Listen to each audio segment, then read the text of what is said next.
Yesterday I met Carl Berninghausen and he quite impressed me because he is producing something which is one step beyond biofuel. Sounds very complex, but he's creating fuel from renewable energies. Welcome, Carl. Thank you very much. I think I'll sit in here. Yes, I have about 2 hours of information now crammed into an 8 minutes presentation, so please fasten your seatbelts. You see here the laboratory plant of Sunfire, where we produce third generation renewable fuel from CO2 and water. Third generation means synthetic high quality fuel, not limited by biomass restrictions. The second generation would be restricted to biomass, but using the entire plant. And the first generation is what we have today, only using the fruit of the plant.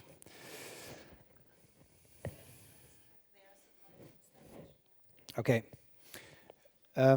Obviously, we cannot burn fossils forever. We have to go back into this cycle, living from solar energy and biomass. But if we want to do that, we have to solve some problems which are not yet really addressed. And Sunfire is kind of a 3-in-1 solution for most of these problems. First of all, we do need more fuel than we have biomass, and Sunfire can deliver that. Secondly, solar energy is usually not there where we want it and not at the time where we want it. Wrong time, wrong place. Intermittent energy, and Sunfire is designed to exactly use intermittent energy and store it into fuel. Thirdly, we need a smart reutilization of CO2. We cannot bring it all under the ground. That's not the solution. And Sunfire is the only known mass application for reutilizing CO2. Where do we stand today? The company is located in Bremen, but we are bound to go to Dresden because there 2 entire teams with 22 engineers are waiting for us, and they're waiting for the financing, so that we can start there. These engineers belong to the German, if not European, elite in a technology called SOFC, high temperature electrolyzers, high temperature fuel cell, which is critical to Sunfire. We have put from our own money 1.2 million to the start, and we are willing to put more money into it together with co-investors, which we might also find here today. The investors are all serial investors with a large portfolio. The milestones we achieved so far: we have the laboratory plant running. We performed a feasibility study together with a big DAX-listed company in Germany, and the outcome was positive, and we secured our patents. The patents are mainly based on inventions from Dr. Bodo Wolf. He's our founder and our senior technical advisor. He's, for example, the founder of Korean Industries, who everybody probably knows, who is in the BTL business. We have scientific partners at our side, which are very renowned. You can see them here. And we have some profound startup experience. Most of these companies we started, and they are today market leaders. Now, how do we do this? The technology. The basic, as I said, is we transform carbon dioxide and water into fuel by using the energy from the sun. We start with high temperature electrolyzer, who transforms water into hydrogen. The hydrogen then is mixed with CO2 and under high pressure and high temperature is converted to syngas.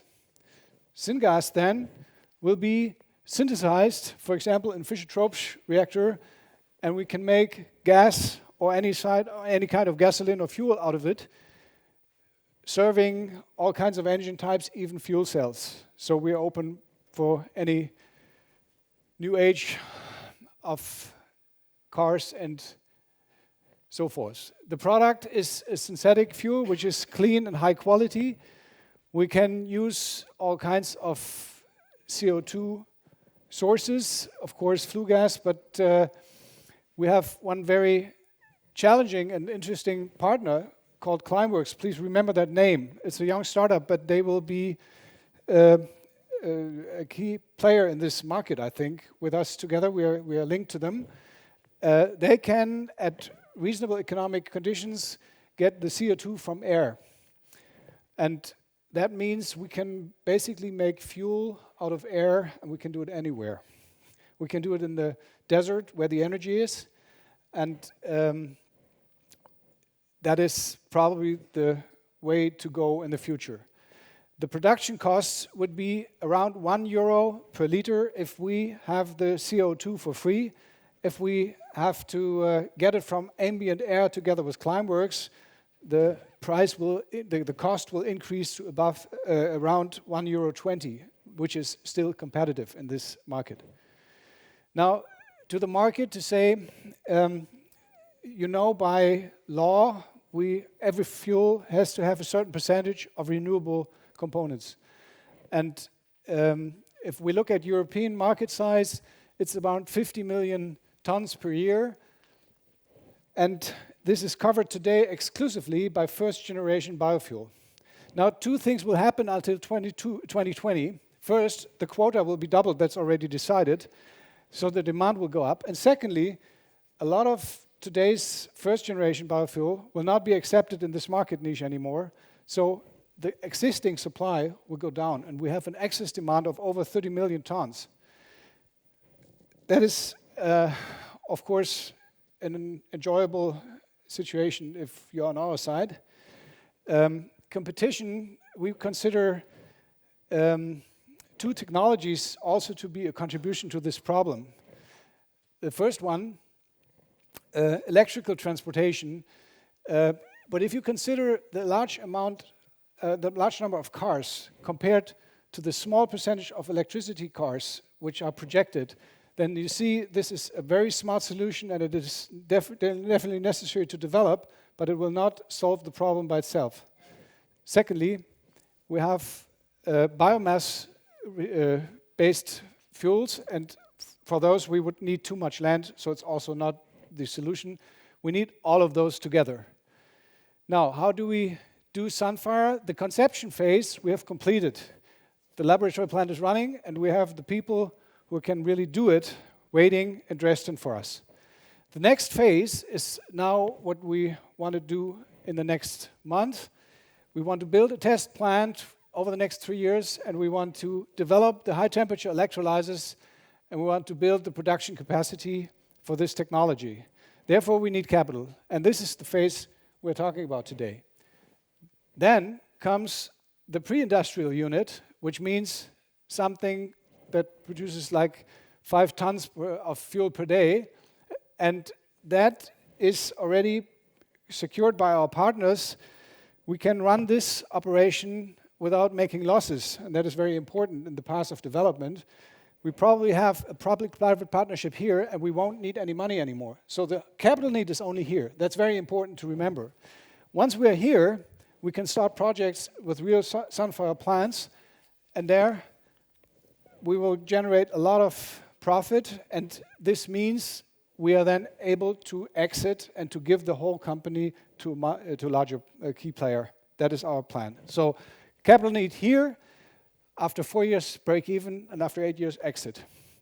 The capital need in total for the second phase is 18 million. A third of that will be subsidies, and from the rest we consider 8 million to be a core unit of private financing.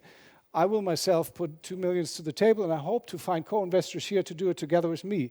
If we can find that block, we can start right away, and we have the people going. It's a real good chance. We can put some venture capital and some public investors on top and finance the whole thing. I think that's a very good investment, and it's responsible. And please remember, we are not responsible only for what we do. We are also responsible for what we not do. Thank you very much. Welcome. We have 2 guests here from Sunfire. It's a startup. We welcome Carl Berninghausen and Nils Aldag.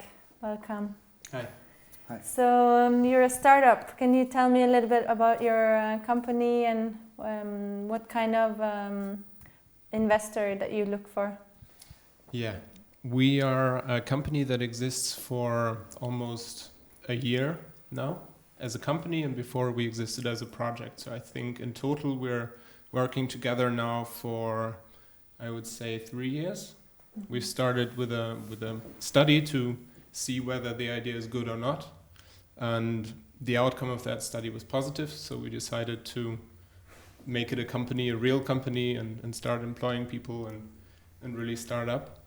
And yes, that's how long we exist. Yeah. Our company is called Sunfire because we have the mission to make fuel from basically air, which sounds a little bit like a miracle, but it's basically a very straightforward chemical process. We transform carbon dioxide and water into fuel.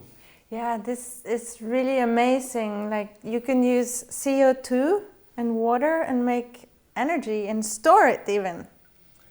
Well, nobody can make energy. Energy can only be transformed, but we take renewable energy, which we basically have abandoned, and transform this energy into another form, which means chemical energy, and fuel basically is chemical energy.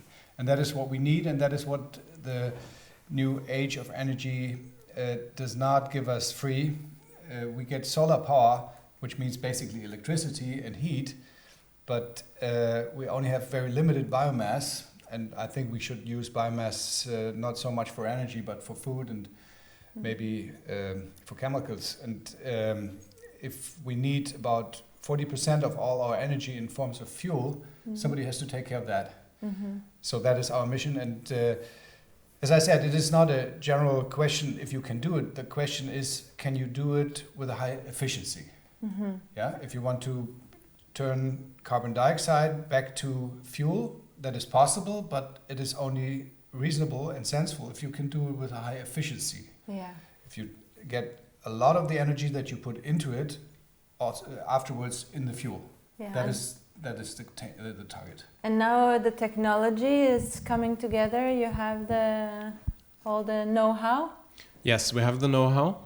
That's what we've basically been working on the last 2 years. We've tried to look, is it the right way for producing fuel? And you can do it on a big scale. Yeah, how do we do it on a big scale? That was one of the major questions. What are the components that we need to put together to start this and be able to produce industrial size plants to make fuel from CO2 and H2O? That was the task, and we've been working on that the past 2 years and have done this quite successfully, I think, and now we're here to get some money to take the next step towards industrialization. You're playing quite a big role in the smart green economy now. Yeah, we hope you will. Yeah. I mean, it's a big topic. It's a big Yeah. topic, and we are still small, but of course this topic has large potential, and it is something that only can be realized with a lot of people and a lot of support. That is for sure, and we cannot claim to be the one to save the world. That is not our vision, but we will contribute and we will give this idea to the market, and then hopefully we'll industrialize this technology, because it will be very helpful, yes. So in the future, when do you think we will reach 100% renewable energy? Well, more or less, there's no other chance than to do so in the long run. The question is, can we do it fast enough? And don't we spend too much time and money on the wrong tracks and the wrong intermediate solutions? What we basically have to come back to is a solar world, which means we have to get all our energy and all our materials from the natural cycle. And this natural cycle gives us basically solar power in terms of heat and electricity and biomass, and we have to live with those. And the idea that mankind had for the last 200 years that we might be able to be very happy and rich by burning fossils, which is basically our reserves that the Earth had stored. And we can do that forever and even call it primary energy. I think that is just wrong. And we have to come back to the life cycle of Earth. Yes. And how is the support? Is it easy to find investors, or do you meet a lot of competitors? Or how is the progress? Is it a tough task? It is probably something where we have to find the right people. This is a long-term investment, and every investor who is only out for a very short time return will probably not support us. But there's other people and investors who are looking a little bit far ahead. And a large topic needs time, and a large topic needs also large players. So we think this is something for entrepreneurs in the first run. We probably will need 5 to 10 entrepreneurs who support this topic in the early stage. And I'm, for example, one myself. I also will put a lot of money into it, and I would be happy to find co-investors to do it together with me. Yeah. How did you get involved in the green business? I mean, did you start from early stage? Did you have interest in environment? Well, my story is shorter. I can I quickly do it. I had because I finished university a couple of years ago. I had to get in contact with green economy, with renewable energy, and in my case it was luck. I had people who talked to me, and I started getting interested in this industry, and I then decided to write my bachelor thesis on this topic. Did this actually in the US. In California, which is a great place to see a lot of innovative ideas and find creative things to write about. So there you must have been in seventh heaven. I mean, it was seventh heaven, and that was how I got interested in the topic. And then we got together, and and they permitted me to participate in this great project and take part of or be part of this great opportunity. So you bring in a lot of enthusiasm and energy. I try to as good as I can. And we definitely have a topic where you can combine economic targets and responsibility. And every technology and every invention needs its time. And I think the time now is quite obvious, the time of a new energy age, and it is probably difficult not to see the signs. I mean, everybody knows that energy is getting more expensive because the resources are dwindling. Everybody sees that we have a carbon dioxide problem which needs to be solved, and we can't just put it under the ground. We have to recycle it, otherwise we won't live in a cycle. So the world needs you now. The company Sunfire is consuming CO2. Yes, so I mean, we in that terms we are a 3-in-1 solution, because first we supply fuel without using biomass. So we have unlimited resources with carbon dioxide and water to produce fuel, and all we need is the energy from the sun. Secondly, we can use and store the energy from the sun, which is intermittent, which means always at the wrong time and the wrong place. And but we can go wherever and use that energy when it's there to transform it into fuel, and that fuel is energy that can be used when it's really needed. So it's kind of a storage and a way to cope with the intermittence of the natural energy. And the third one is that we take carbon dioxide and reuse it, and that means the carbon dioxide, which is definitely emitted and must be emitted in a living world, like, for example, every fertilizer, when it's produced, will ever create carbon dioxide. Cement, when we want to build houses, we need cement. That creates carbon dioxide. So there's a lot of big sources of carbon dioxide. Somebody needs to use it. So you get concentrated portions from industries that you can use? Yes, at least that is the way to start, because that's the cheapest way, and we are sure that the industry will deliver carbon dioxide instead of using money and overcome very difficult political obstacles to put it under the ground, they will happily give it to us. But we can also, in the end, get the carbon dioxide directly from ambient air. We have a partnership with a very innovative and good startup called Climeworks. They are cooperating with us closely, and they have a technology to get carbon dioxide directly from the air.